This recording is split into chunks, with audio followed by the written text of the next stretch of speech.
Assalamualaikum warahmatullahi wabarakatuh.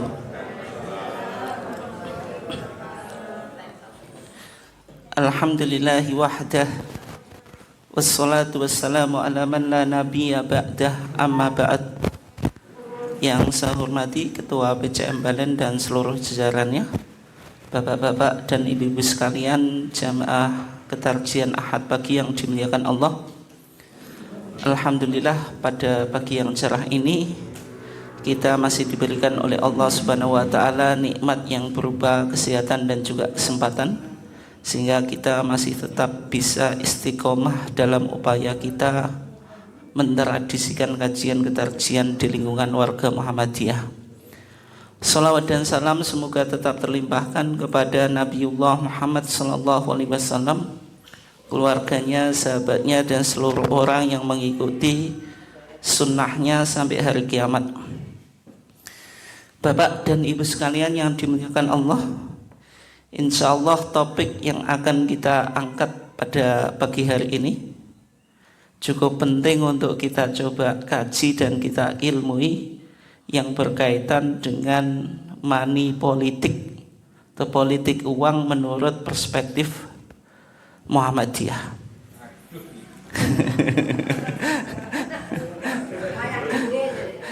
Kenapa kok topik ini penting untuk kita coba angkat? Karena kita menjelang pemilu ini, salah satu fenomena yang sering kita saksikan tiap menjelang pemilu pasti ada sedekah politik gitu. Ngasih bansos, ngasih juga uang. Yang secara umum pandangan yang berkembang di masyarakat, ada yang mengatakan oh itu tidak boleh. Kemudian yang kedua, boleh-boleh saja, nggak ada masalah gitu.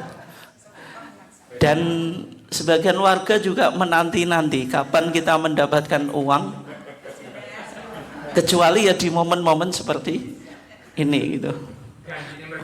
Ya, termasuk itu kompensasi saya nggak bekerja dan saya berangkat ke TPS itu kan harus ada kompensasi. Zaman modern semuanya tidak bisa cukup gratis gitu. Nah, sehingga topik itu menjadi penting untuk kita coba dudukkan ya. Meskipun nanti kesimpulannya jenengan sepakat atau tidak sepakat nggak apa-apa gitu, nggak ada masalah ya. Kalau tidak sepakat oh saya mutung, berikutnya nggak ngaji, bukan semacam itu, biasa-biasa saja gitu.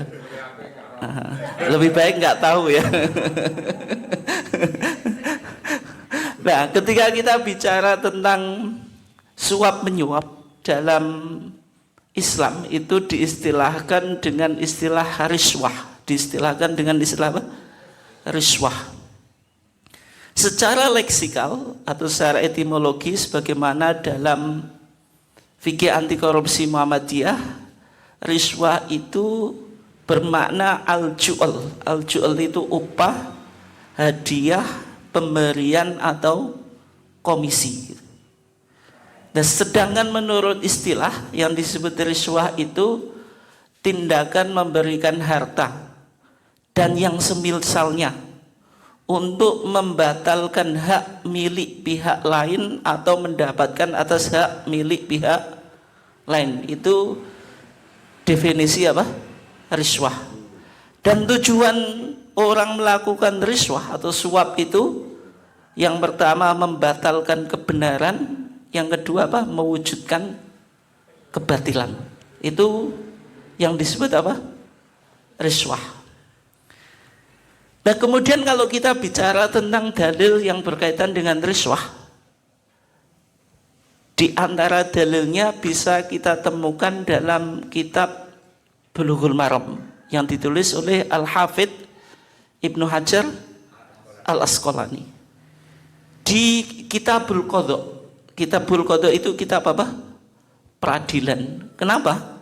Karena secara umum orang menyuap itu kepada pihak hakim. Tapi dalam konteks sekarang tidak harus hakim saja, termasuk orang yang menduduki jabatan tertentu, jabatan apapun yang keputusannya itu punya legalitas atau punya konsekuensi. Kita temukan di sana hadis Abu Hurairah.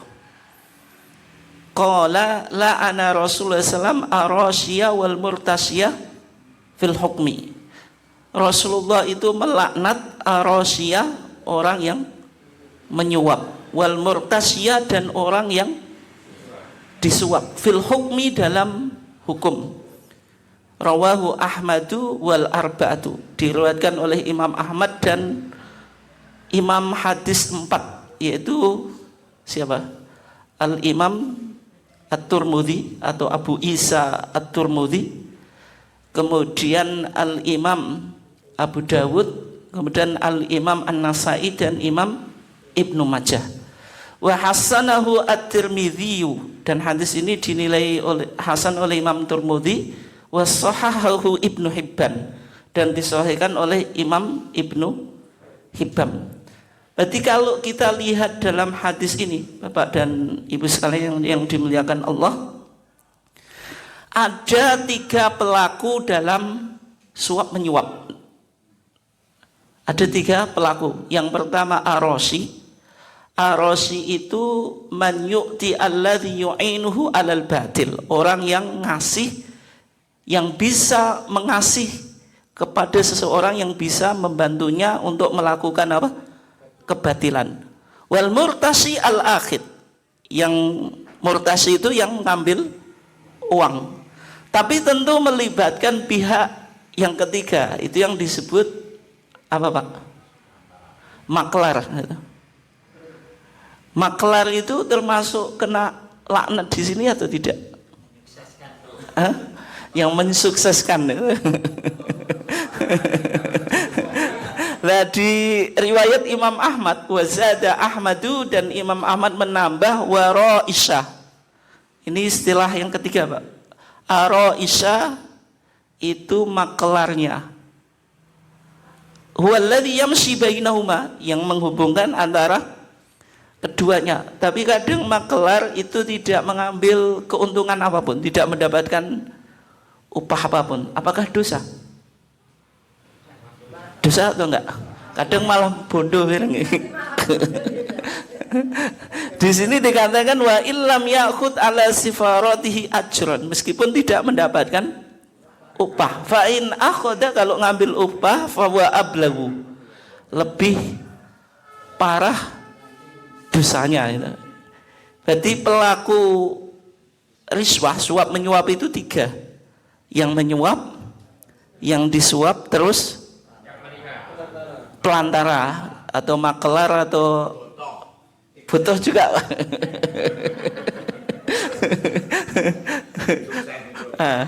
Kemudian bagaimana hukumnya riswah?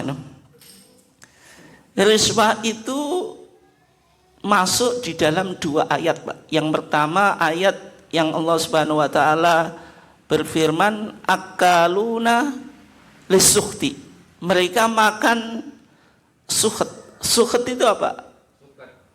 Bukan suket. Suhet itu riswah. Sebagaimana penafsiran Ibnu Mas'ud ya. Ketika Ibnu Mas'ud ditanya apakah suhet itu riswah, Ibnu Mas'ud menjawab tidak. Tapi wa ma lam yahkum bima anzalallah fa ulaika humul apa? Kafirun dzalimun, terus fasikun. Siapa yang tidak berhukum dengan apa yang diturunkan oleh Allah, maka dia orang yang kafir, dolim, fasik. Misalnya hakim tidak memberikan putusan perkara secara benar, secara objektif, ya berarti tadi kafir, dolim, fasik. Tetapi kata Ibnu Mas'ud, walakin nasuhta ayasta'inaka arajulu ala madlamatihi. Tetapi yang disebut suhet itu orang meminta kamu untuk menolong kedolimannya. Fayuhdilaka, terus kamu dikasih hadiah. Kata Ibnu Mas'ud, fa in ahdalaka fala taqbal. Kalau dia ngasih hadiahmu kepadamu, maka jangan terima. Bisa dipahami ya? Ini suhet yang pertama. Berarti konteksnya menolong, tolong menolong dalam kebatilan. Ada apa? Tips, ada hadiah gitu. Yang kedua, riswah itu masuk dalam ayat wala ta'kulu amwalakum bainakum bil batil. Janganlah kamu memakan harta sesamamu dengan cara yang batil. Wa tudlu biha ilal hukam. Orang supaya mendapatkan harta orang lain kadang diajukan ke pengadilan. Setelah diajukan ke pengadilan, hakimnya disogok. Kemudian hakim memberikan putusan yang melegalkan orang yang sebenarnya tidak punya hak itu. Itu litakulu fariqon min amwalin nasi bil itsmi, memakan sebagian harta manusia dengan bil itsmi, dengan dosa. Wa antum ta'lamun, sedang kamu tahu realitasnya kalau ini bukan kepemilikanmu. Itu dua ayat yang berkaitan dengan apa? Riswah. Kemudian kalau kita coba klasifikasikan ya, pendapatan hakim atau posisi jabatan lainnya, Pak. Kalau ulama klasik mengklasifikasikan menjadi tiga. Ada yang disebut riswah, suap, hadiah, gaji, kemudian rezeki. Ini tidak harus hakim, semua jabatan. Riswah tadi suap. Seorang hakim mendapatkan pendapatan untuk memutuskan sesuatu secara batil. Ini jelas apa? Jelas haram ya. Hadiah, kalau hadiah bagaimana? Hadiah, Pak. Enggak, hadiah kalau orang itu sebelum punya kasus misalnya sering ngasih hadiah kepada hakim. Hakimnya misalnya belum jadi hakim, pokoknya teman dekat apalah. Biasa hadiah menghadiahi. Itu enggak apa-apa. Tapi kalau tiba-tiba ada orang yang ngasih hadiah, terlebih orang itu punya kasus hukum, itu halal atau haram? Haram. Kayak misalnya dalam penyeleksian karyawan, panitianya biasanya kan didatangi ya, kasih apa Pak? Tuh, ayam bakar ya.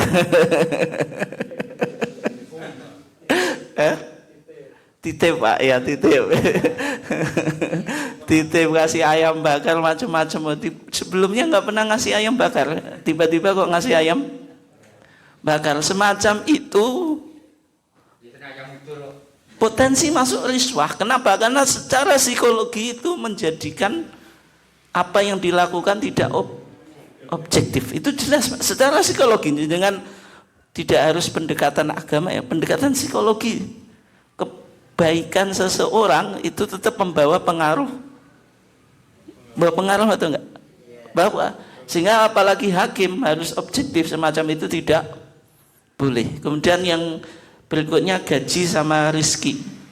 Kalau ini tidak begitu ada masalah Pak di konteks sekarang. Kalau dulu kalau sudah dapat gaji nggak boleh mendapatkan rizki dari baitul mal.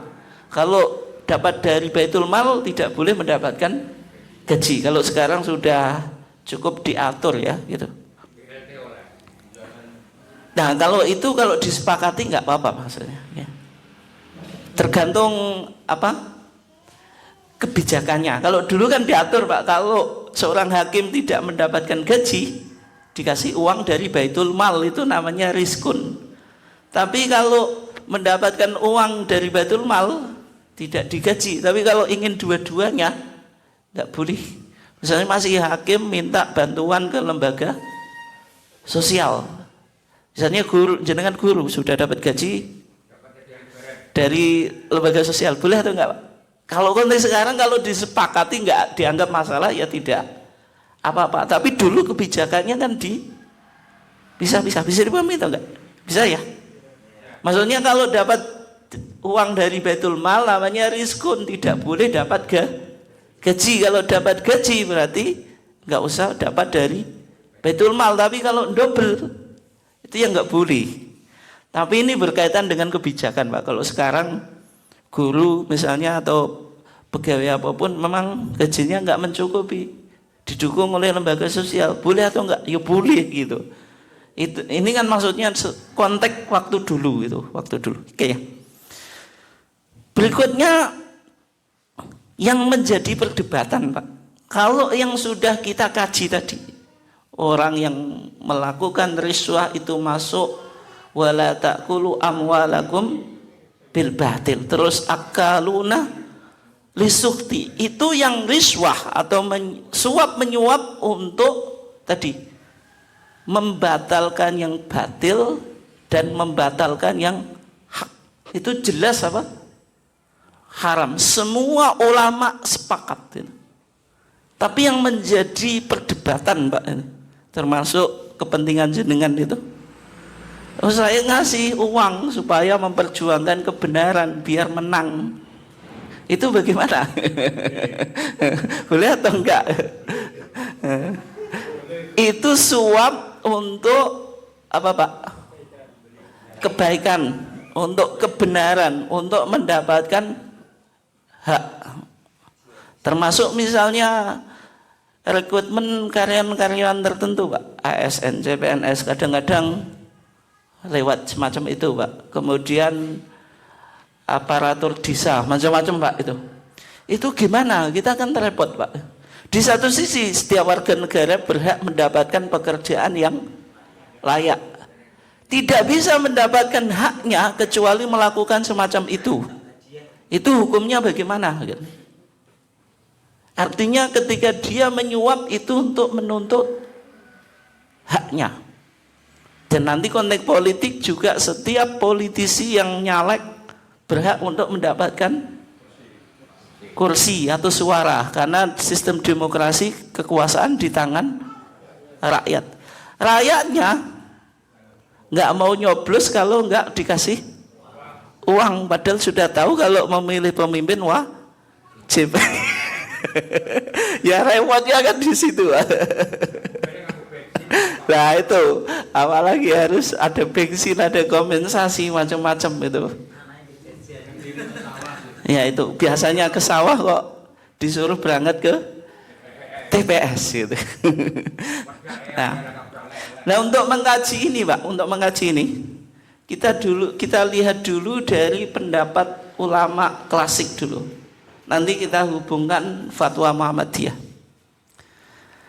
Ada 3 pandangan yang dikemukakan oleh ulama dari Yaman, Pak. Semuanya ahli hadis ini. Dan ulama ini sering dirujuk oleh Muhammadiyah. Yang pertama Al-Qadhi Al-Maghribi, yang kedua Al-Imam As-Sun'ani, yang ketiga Al-Qadhi As-Syaukani. Al-Qadhi Al-Maghribi, dia itu yang mensyarah Bulughul Maram, Pak, namanya Al-Badru At-Tamam. Al-Badru Tamam. Sama Al-Imam As-Sun'ani, kitab tersebut diringkas menjadi Subulus Salam. Yang Badrul Tamam ini enggak begitu banyak diketahui oleh orang, Pak, karena dulu masih manuskrip, tapi sekarang sudah dicetak dan saya punya, Pak. Lebih terkenal ringkasannya yaitu As-Sun'ani. Padahal As-Sun'ani itu ngambil dari Al-Badrul Tamam. Yang kitab Subulus Salam ini sering dirujuk oleh ulama-ulama tarjih. HBT jilid 1 itu rujukannya diantaranya Subulus Salam. Yang kedua Al-Qadhi As-Syaukani, itu mensyarah kitab hadis namanya Muntaqal Akhbar. Itu karangannya Ibnu Taimiyah Al-Jaddu, kakeknya Ibnu Taimiyah itu, yang terkenal dengan Syekhul Islam Ibnu Taimiyah, tapi itu kakeknya. Kitab tersebut disyarah oleh Imam As-Syaukani jadi Nailul Autor, dan Nailul Autor ini rujukan di HPT jilid 1, Pak. Kalau kita bisa simpulkan, Pak, HPT kita itu referensi primernya ya diantaranya 2 ini. Kalau enggak Nailul Autor ya Subulus Salam. Sehingga dua kitab ini sangat penting dalam keilmuan atau tradisi keilmuan ketarjihan Muhammadiyah, Pak. Kita lihat nanti 3 pandangan ulama dari Yaman ini, Pak. Yang pertama Al-Maghribi, yang kedua As-Sun'ani, yang ketiga As-Syaukani. Kita awali dari pandangannya Al-Maghribi, Pak. Bagaimana Al-Imam Al-Maghribi menjelaskan tentang hukum riswah, suap menyuap untuk mendapatkan kebenaran, Pak. Beliau dalam Badrul Utama mengatakan, wa amma idza a'ta al-mu'ti liyatawassala ila haqqin aw yadfa an nafsihi zulman fa innahu la yadkhulu fil wa'id. Adapun kalau seorang ngasih sesuatu, Pak, supaya dia mendapatkan kebenaran atau mencegah dari dirinya kedzaliman, maka dia tidak masuk dalam ancaman tersebut. Berarti kalau ada orang melakukan suap untuk mendapatkan haknya atau menghindari kezaliman, misalnya istrinya jenengan, Pak, dibawa ke pengadilan, dipertanyakan ini istrinya jenengan atau enggak, ada orang yang mau merebut, Pak. Dan jenengan sudah yakin ini istri saya, tiap hari bersama saya. Terus jenengan, saya demi cinta sehidup semati, Pak, akhirnya mengeluarkan uang untuk menyogok hakimnya. Yang semacam itu terus jenengan menang, kira-kira nyuap atau enggak, Pak? Hah? Kalau menurut ini tidak. Tidak, Pak. Di antara dalilnya itu yang dilakukan oleh Ibnu Mas'ud, Pak. Ibnu Mas'ud itu pernah melakukan membayar 1 dinar demi sebuah tanah di Habasyah, Pak. Habasyah itu apa? Ethiopia. Faqad ukhida Ibnu Mas'ud bi ardil Habasyah fi syai'in. Tanah di Habasyah itu enggak mau dikasihkan ke Ibnu Mas'ud. Yang dilakukan Ibnu Mas'ud apa? Ngasih 1 dinar, kemudian dikasihkan. Jadi Ibnu Mas'ud sendiri pernah membayar 1 dinar gitu. Ini bagi yang menyuap, Pak. Kalau yang disuap bagaimana? Yang menyuap itu kan dia tahu ini hak saya, harus kembali pada saya, dilakukanlah apa? Riswah atau suap. Nah, bagaimana kalau yang disuap, Pak? Dosa atau enggak? Nawar rezeki. Dilihat dulu. Kalau putusannya apa?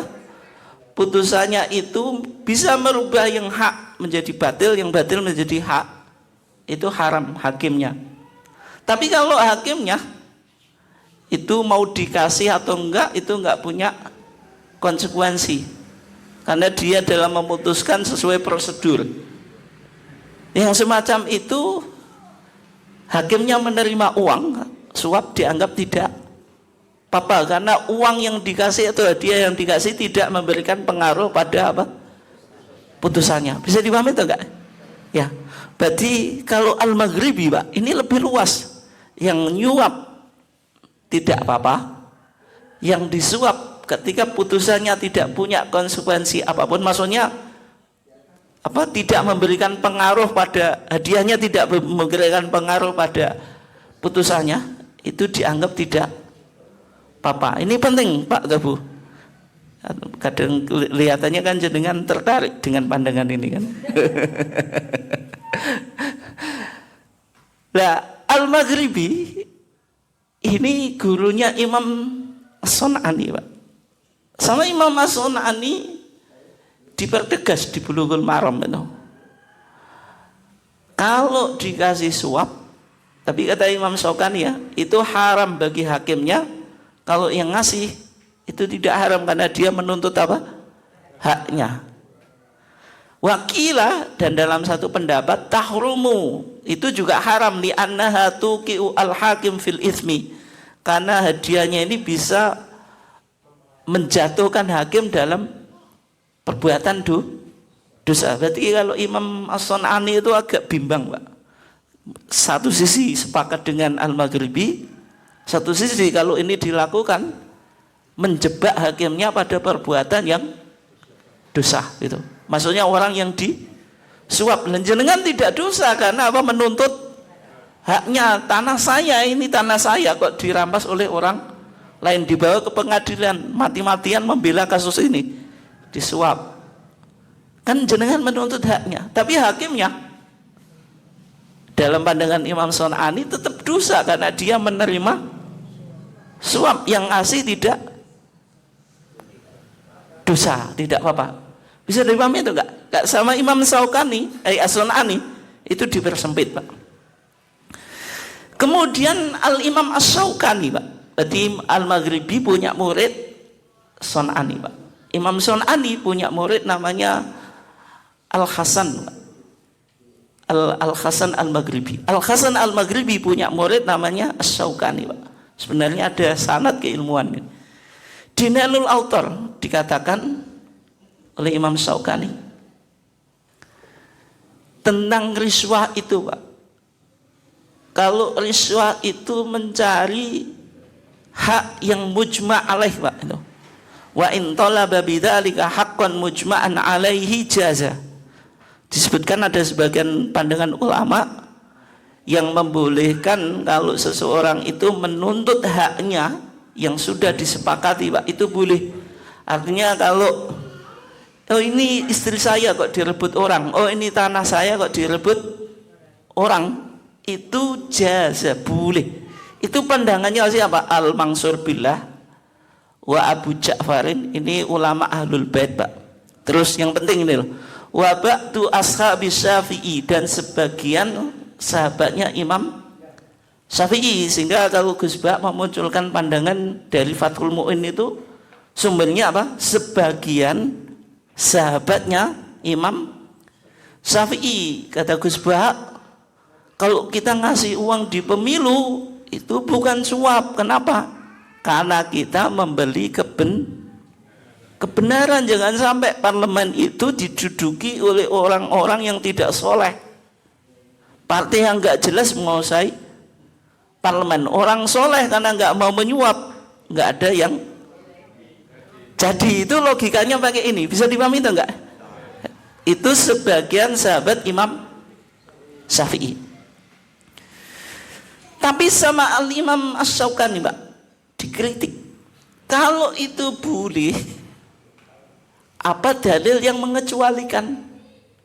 Dalilnya kan umum, Pak. La'ana Rasulullah SAW ar-rasyiyah wal murtasyiyah fil hukmi. Rasulullah melarang yang menyuap maupun yang disuap dalam hukum. Ini kan dalil umum, Pak, untuk mengecualikan. Butuh dalil khusus. Ada nggak dalilnya? Kata Imam Syaukani, yang semacam itu tidak ada dalilnya kecuali dalil akal. Kecuali apa dalil? Akal, tadi akal-akalan. Dalil akal itu apa ya? Logika akal tadi, kayak logika modern. Kalau orang soleh nggak boleh nyuap, yang pak jadi di parlemen ya orang yang toleh, yang tidak soleh itu. Kita menyuap ini untuk memperjuangkan kebenaran. Tapi itu dalil akal atau dalil nas, Pak? Akal. Lah Imam As-Syaukani kalau mau ditaksis, taksis itu mengecualikan, Pak. La'ana Rasulullah SAW ar-rasyiyah wal murtasyiyah fil hukmi. Cari dalil nasnya. Kalau ada dalil nasnya saya terima. Kalau enggak, ya berarti hanya pakai akal. Akal itu dipertimbangkan atau enggak dalam mengeluarkan hukum syariat? Dipertimbangkan, tapi kan tetap harus landasannya nas. Itu logika Imam Syaukani. Yang kedua, Pak, ini Imam Syaukani tidak sepakat terhadap Al-Maghribi. Kata Imam Syaukani, kalau orang menyuap boleh demi kebenaran, Pak, itu ada dua kemungkinan. Yang pertama, Pak, dia mendapatkan kebenarannya, dia apa? Mendapatkan kebenarannya, tapi hakimnya tidak membenarkan kebenarannya kecuali dapat imbalan. Bisa dipahami itu kayak ini? Bisa ya? Enggak bulat tuh ya? Enggak itu. Seharusnya hakim memberikan putusan itu berdasarkan suap atau enggak? Tidak, dia tugas dia mau dapat uang atau tidak sudah digaji, dan ini tugasnya. Tidak harus putusannya itu baru diputuskan secara benar ketika dapat upah. Yang kedua, kalau hakimnya memutuskan dengan tidak yang secara baik, Pak, putusannya menyalahi fakta di lapangan, Berarti ini lebih apa? Lebih bobrok lagi. Kata Imam Syaukani, orang yang menyuap dalam sebuah kasus daripada orang yang ngasih membeli lonte, itu bahasa agak kasar ya, itu kira-kira dosanya lebih besar mana Pak? Kenapa lebih besar suap Pak? Orang mau zina ke pelacuran prostitusi kasih uang Pak. Mahal juga kadang kalau artisnya cantik. Itu lebih dosanya lebih besar mana? Kenapa lebih besar nyuap Pak? Efeknya lebih banyak. Kata Imam Syaukani termasuk efek itu dengan kata Imam Syaukani, yang mengeluarkan uang rela yang mana Pak? Nyuap itu hati nggak ikhlas Pak. Tapi kalau pergi ke londe, seneng atau enggak hatinya? Seneng. Ini sama-sama jelek ya, cuma dibandingkan dua-duanya dosa Pak, tapi kan mengeluarkan uang itu merasa nikmat gitu. Tapi kalau orang nyuap, habis nyuap mesti getun Pak. Kalau pergi ke londe itu getun juga Pak. Sama-sama gak punya pengalaman. Nah, kritiknya Imam Syaukani itu di situ Pak.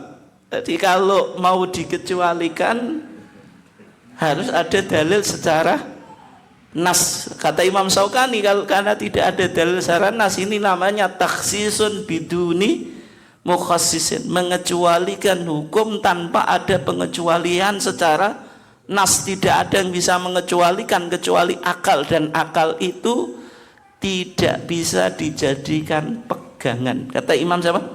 Syaukani. Dan kritiknya lebih tajam Pak. Wala yaghtaru bimithli hada, jangan terkecoh pendapatnya Imam Al-Maghribi ini. Illa man lam ya'rif kaifiyatul istidlal, kecuali kalau orang tidak paham bagaimana cara berhukum. Wal qail rahimahullahu taala kana qadiyan, yang bilang itu hakim. Gimana hakim kok punya pendapat seperti ini? Ini kritiknya pedas Pak itu. Bisa dipahami ya? Oke. Berarti dari kesimpulan kita, suap untuk menuntut hak itu ada dua pandangan Pak. Ada yang halal, menganggapnya halal karena apa? Menuntut hak ini tidak bisa didapatkan kecuali dengan suap. Yang kedua bilang haram. Kalau haram ya haram gitu. Gak ada dalil yang bisa mengecualikan kecuali dalil akal, sedangkan dalil akal itu tidak dipertimbangkan. Itu kesimpulan kita Pak. Sekarang ini yang lebih penting, jenengan dengerin betul-betul. Bagaimana pandangan Muhammadiyah tentang suap menyuap Pak? Boleh atau enggak? Yang pertama bisa kita temukan di TJA, tanya jawab agama jilid 3 halaman 213. Di sana dikatakan, suap dengan maksud agar hak seseorang yang bukan haknya menjadi hak pemilik suap, seperti dalam pemberian suap kepada hakim agar hakim memenangkan perkara, atau pemberian kepada seseorang dengan maksud memberikan suatu imbalan padahal menurut ketentuan bukan haknya, maka suap itu haram. Harta yang didapat juga haram. Ini jelas ya, jelas.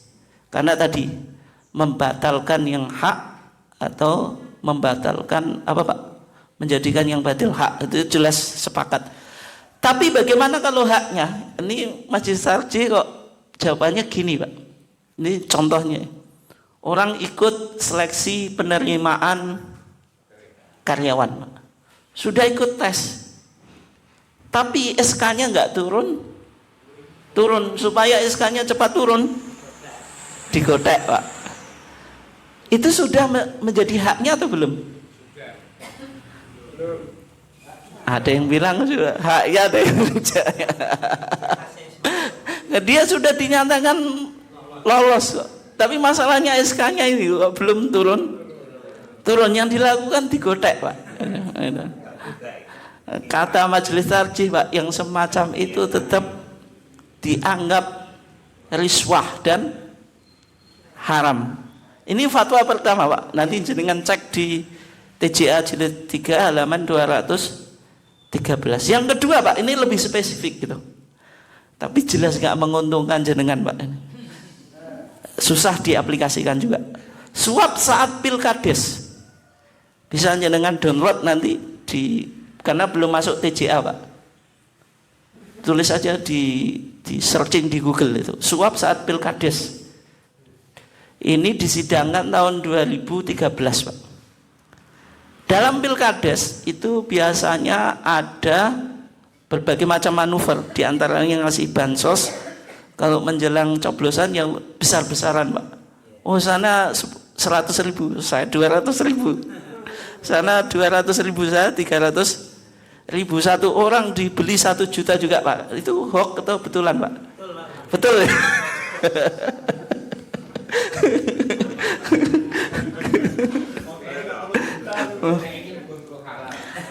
Yang bertanya ini Pak, orangnya soleh betulan Pak.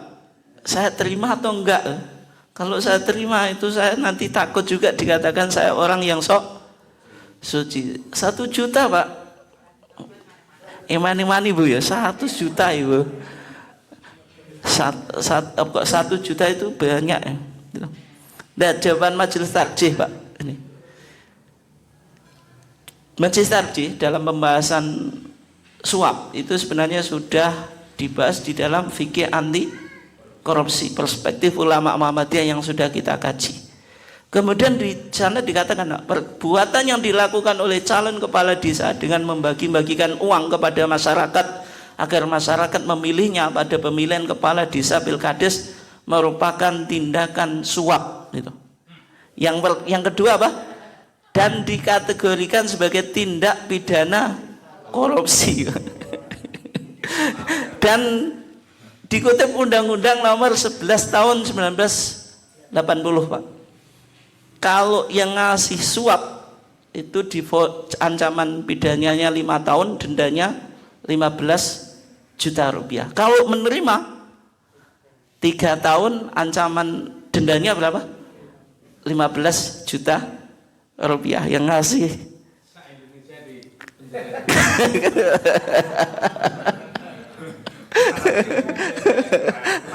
Ini Undang-Undang Nomor 11 Tahun 1980 Pak. Ya, artinya gini loh, demokrasi kita itu sudah baik ya sebenarnya. Rakyat punya otoritas untuk menentukan pilihannya. Undang-undang kita sudah menyupport gitu. Tapi ya itu Pak. Tapi di lapangannya nah itu Pak. Oke ya. Kemudian dari dampak riswah itu, ini fatwa tarjih ya. Riswah dampaknya negatif bagi kehidupan masyarakat. Yang pertama, menciptakan moral masyarakat yang munafik. Munafik itu enggak jelas, ikut sana ikut sini. Makanya KTP-nya distorkan sini, store sana itu. Yang dipilih yang mana enggak jelas. Itu munafik gitu. Menyuburkan budaya menjilat. Akhirnya yang punya uang banyak sudah didekati aku yo wongmu kan ngono. Ya. Mendidik masyarakat menjadi penipu. Ini dampak negatif ketika budaya suap itu menjadi biasa. Sebagian masyarakat itu menunggu betulan ini. Menunggu benar. Tapi seharusnya kalau warga Muhammadiyah itu sudah bergeser lah ke situ. Sudah enggak berpikirnya semacam itu. Oke juga seperti itu. Ya itu ya repot juga.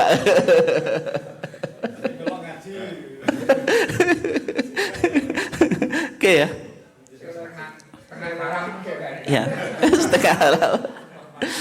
Berarti kalau di fatwa tarjih juga masih agak sama Pak. Kemudian di fikih anti korupsi perspektif Muhammadiyah, Majelis Tarjih dan Tajdid PP Muhammadiyah Pak. Tadi kan ada 2 pandangan. Suap penuntut hak itu ada yang mengatakan boleh, ada yang tidak. Ternyata Pak, Majelis Tarjih di fikih anti korupsi, nanti jenengan baca di bab riswah, ini juga bisa jenengan download secara online bukunya. Coba beberapa ulama ada yang memperkenankan suap kepada hakim jika bermaksud untuk apa? Mendapatkan haknya. Coba ya. Namun anggapan ini dibantah oleh Imam Ash-Shawqani dengan menyebutnya sebagai kebobrokan moral yang sangat luar biasa. Ghayatu sukut. Berarti Majelis Tarjih mengarahnya kok gak boleh, Pak. Idealnya semacam itu. Pas, Pak, yang jenengan sampaikan. Sehingga, Pak, ketika saya coba analisa ya, fatwa politik itu ada dua varian, Pak. Fatwa politik itu ada dua apa? Varian. Ada fatwa yang sifatnya normatif, idealis, mungkin juga jangan bisa tambah etis. Dia lebih lihat pada tataran norma.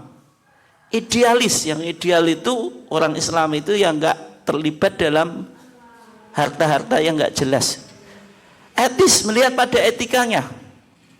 Artinya agama kalau sesuatu yang jelek ya tetap harus dibilang jelek gitu.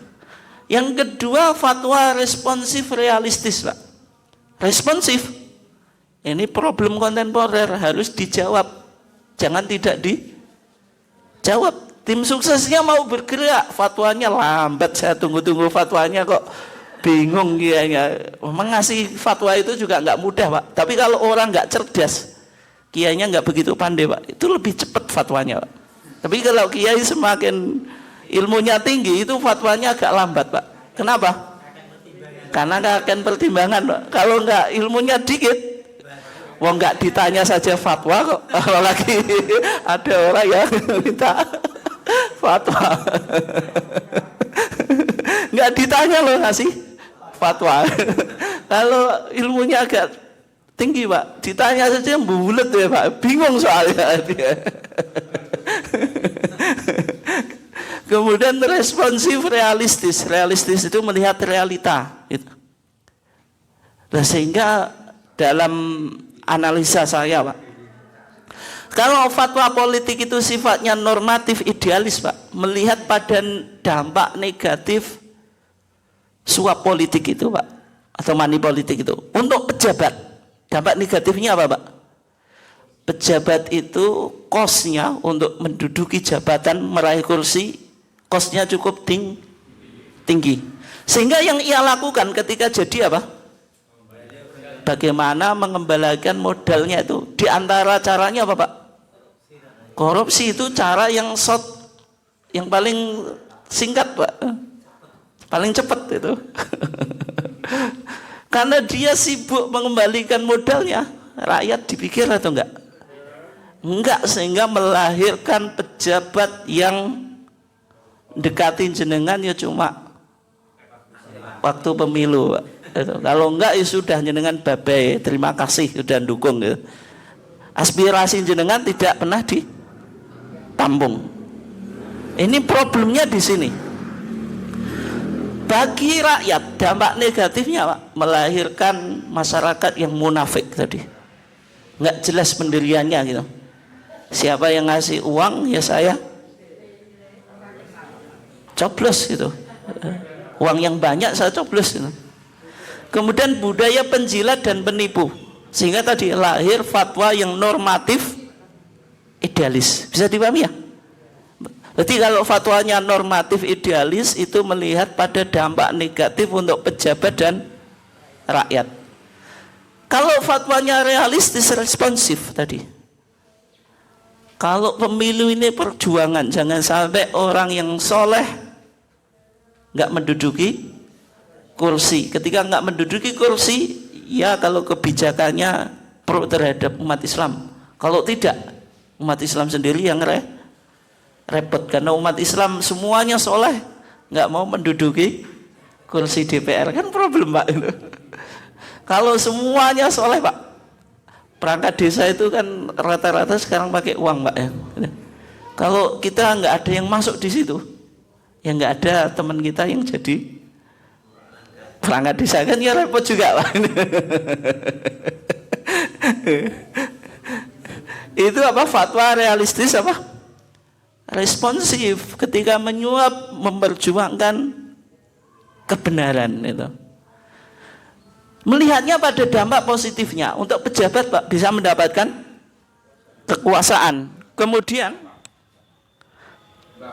wafat ya. Iya. Kemudian yang menduduki jabatan orang-orang yang betul punya integritas. Karena problem di demokrasi Pak, karena semuanya uang, orang yang nggak soleh pun bisa jadi pejabat. Kan yang penting uangnya banyak. Rakyat dianggap dampak positifnya bisa berpartisipasi dan jihad. Ini jihad kita gitu loh. Sehingga kalau yang baik Pak, karena ada sebagian kita danai gitu. Dia nggak dapatkan uang malah apa? Mendanai calon yang diperjuangkan, itu berarti jihad. Kemudian amar ma'ruf itu. Amar ma'ruf karena melihat ada kompetisi antara misalnya calon yang baik dengan yang tidak baik, sehingga kita harus amar ma'ruf nahi mungkar. Yang menang, yang baik harus dimenangkan. Bisa dipahami itu enggak? Dua pandangan yang kontras Pak. Kalau fatwanya normatif idealis melihat pada dampak negatif suap. Kalau fatwanya realistis responsif melihat dampak apa? Positif Pak. Sehingga sebelum saya tutup Pak, bagaimana sikap kita? Jenengan kelihatannya lebih memilih mana Pak? Tahu? Responsif realistis.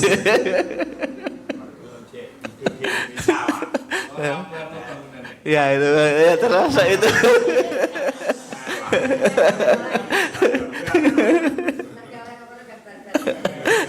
Ya itu. Sehingga bagaimana sikap kita Pak? Yang pertama Pak, ittiqa'us syubhat, menghindari yang syubhat. Meskipun mungkin ada yang pro terhadap tadi responsif realistis, jangan itu dilegalisasikan secara totalitas Pak. Seolah-olah apa? Halal secara mutlak. Wafat ya.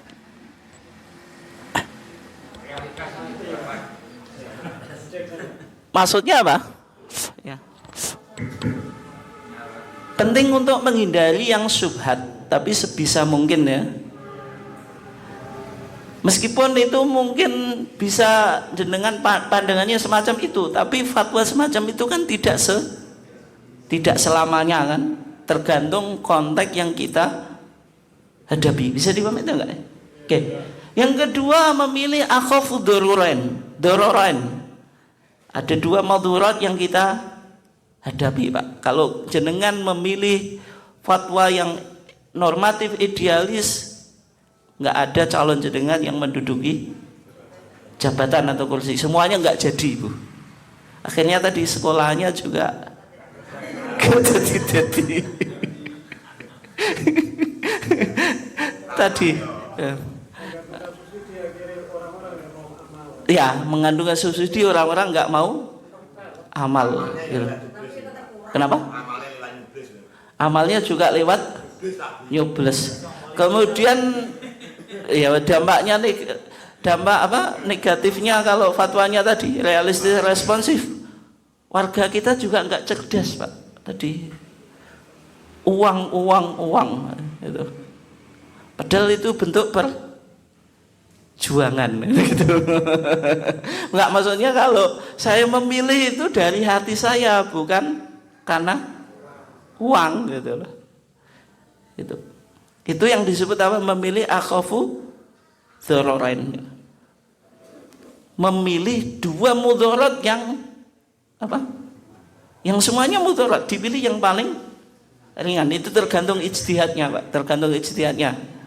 Dari dua fatwa tadi. Maksudnya mau pilih normatif idealis atau realistis responsif. Tapi kalau majelis tarjih fatwanya normatif idealis Pak. Kenapa? Majelis tarjih itu lembaga formal fatwa, tidak mungkin mengeluarkan fatwa bertentangan dengan undang ya salah majelis tarjih kalau fatwanya mengikuti selera jenengan. Berarti realistis responsif. Gitu ya. Nah kemudian kalau dapat uang, ini penting Pak untuk disampaikan di masyarakat itu. Udah menerima bantuan nggak apa-apa, tapi kalau bisa, kalau berupa uang dikeluarkan untuk kepentingan umum gitu. Kalau bisa jangan dimakan, itu kan paling nggak syubhat Pak, uang semacam itu. Iya, gitu. Gusto kali, ya sama Pak, sama. Nggak dibuat makan, dibuat beli minuman ya sama. Di hadisnya kan apa kemarin? Wa mat'amuhu haram, yang dimakan haram. Wa masrabahu haram, yang diminum haram. Wa malbasahu haram, yang dipakai juga haram. Wa ghudhiya bil haram, semuanya haram. Fa anna yustajabu laha, bagaimana doanya bisa dikabulkan? Itu ya, yang jelas saya tidak menyimpulkan, jenengan tahu arahnya kemana gitu. Tapi yang sebisa mungkin menghindari yang syubhat, memilih dua madharat yang paling ringan gitu. Mungkin itu saja. Ada yang dikomentari atau apa itu? Atau yang ditanyakan, silahkan kalau ada.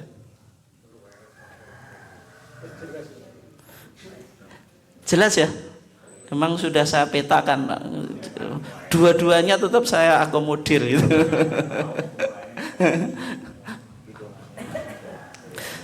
Oke, kurang lebihnya mohon maaf. Wassalamualaikum warahmatullahi wabarakatuh.